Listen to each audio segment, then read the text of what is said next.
Então, assim como a do Ministério Público. Sim, porque apesar de ele é para caçar o mandato, né? O Ministério Público e a Justiça pega todas as provas que são colhidas durante o processo e está correndo isso paralelamente, né? Entendi. Eles utilizam como ferramenta tanto a CPI quanto a CP para utilizar no processo do Ministério Público. Então, qualquer ato, o fato de ele não vir testemunhar numa CPI é uma coisa. Não vir numa CP, pode até pedir uma condução coercitiva.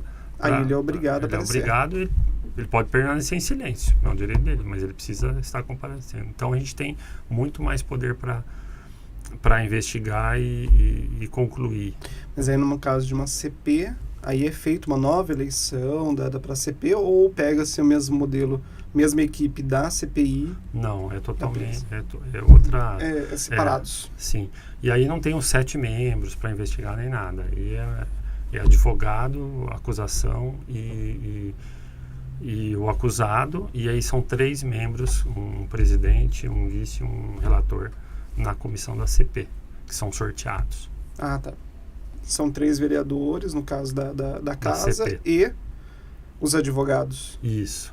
E acusação e acusado. Acusação e acusado, e defesa, digamos assim. E a coisa fica mais séria.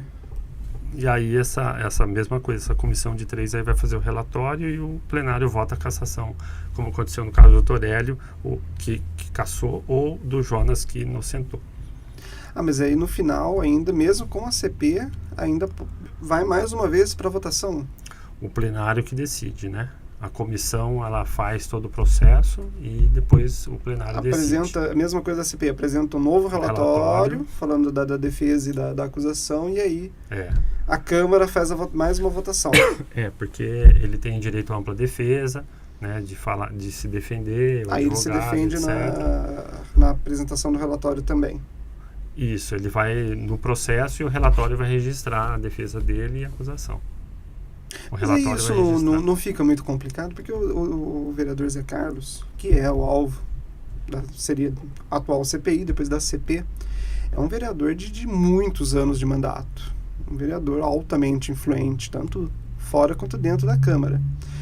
Ele estando dentro do seu mandato, sem o afastamento, ele não pode causar influência nas votações e até mesmo nas testemunhas que possam vir e tudo mais? Pode. Então, na época ele pediu o afastamento do cargo de presidente, mas ele continuou como vereador e continua como vereador, né? Ele só pode ser afastado depois do julgamento da CP. Só depois da CP. Ele não poderia ter sido afastado na CPI? Agora no caso da CPI, não. No caso da CP, assim, seria desejável que ele o fizesse por questão morais, não legais.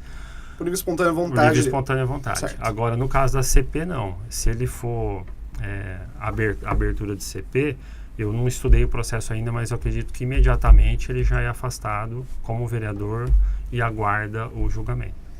Certo, para não ter uma interferência mais direta no fugiu processo. A palavra, uma interferência, exatamente, para não ter uma influência. Influência afins. Interessante isso. E os áudios no final eram extremamente comprometedores. Sim. Ali todo mundo viu que são várias reuniões entre ele, o Creato, o Celso, que é o empresário. Então são vários áudios, não é só porque um áudio foi exibido no jornal, são 8 áudios. 8 áudios, são quase 4 horas aí de áudio. Nossa, bastante tempo. Muitos trechos inaudíveis, muitos trechos aleatórios, mas muitos trechos altamente comprometedores. Que são atitudes não republicanas, né? Não recomendáveis, que ferem o decoro, né? Pedido de corrupção, de vantagens indevidas, que é corrupção passiva. Como é uma casa política, aí o voto é de cada vereador, né? Eu acho que teve, eu acho que não teve. Porque é a corrupção ativa e passiva, qual que é a diferença? Só o pessoal que está assistindo... Se ele pediu e recebeu, ele é ativo. Né? Se ele pediu e não recebeu, não deu passivo? certo, é passivo. Só o ato de pedir. Eu achava que, na minha cabeça, olha, eu aprendi agora, que eu achava que o passivo era o... Olha, então, talvez, se você me desse, era aquele você me ajuda velado, você me ajuda que eu te ajudo. Era o passivo, e o ativo era, não, olha, é X, eu quero X pra fazer tal coisa, já porque esse era o ativo. Já aprendi hoje que... Também. Não deixa de ser. Existe, dentro do direito, existe muitas formas de interpretar, pesos e medidas aí, mas é mais ou menos por aí. A corrupção passiva é esse pedido de vantagem, de forma direta ou indireta, e o ativo quando se conclui o fato, né? Entendi. Bem, já CPI já conversamos. E Paulo, agora para o futuro, o que você pensa?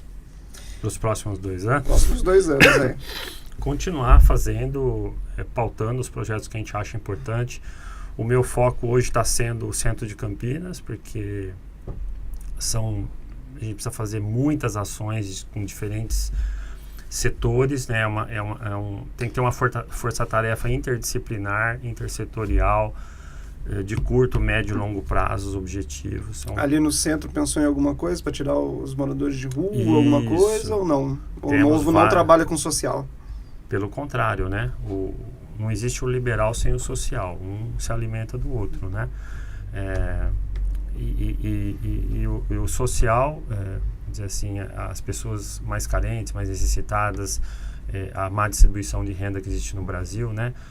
Tudo isso o liberal defende, porque ao você diminuir a estrutura, enxugar a máquina e você ter menos carga tributária, você vai favorecer a economia, você vai combater corrupção, vai exigir mais transparência. Então a gente está exigindo um Estado que seja mais eficiente, com menos corrupção, né?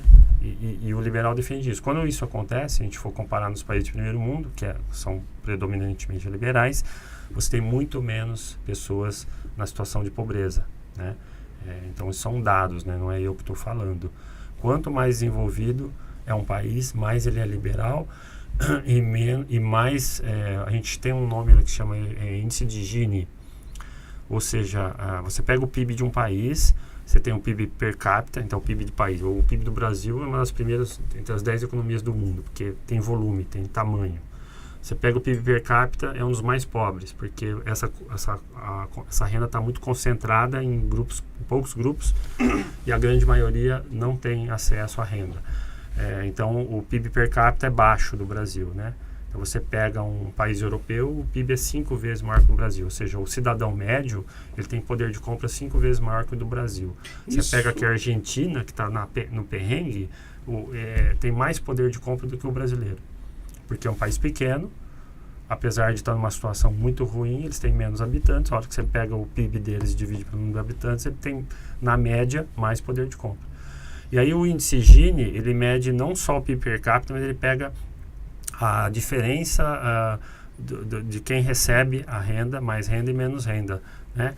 E o Brasil está lá embaixo, porque tem muita concentração. Então, o liberal, ele defende uma distribuição, lógico, com critérios e ao longo do tempo, para a gente ir consertando essas desigualdades.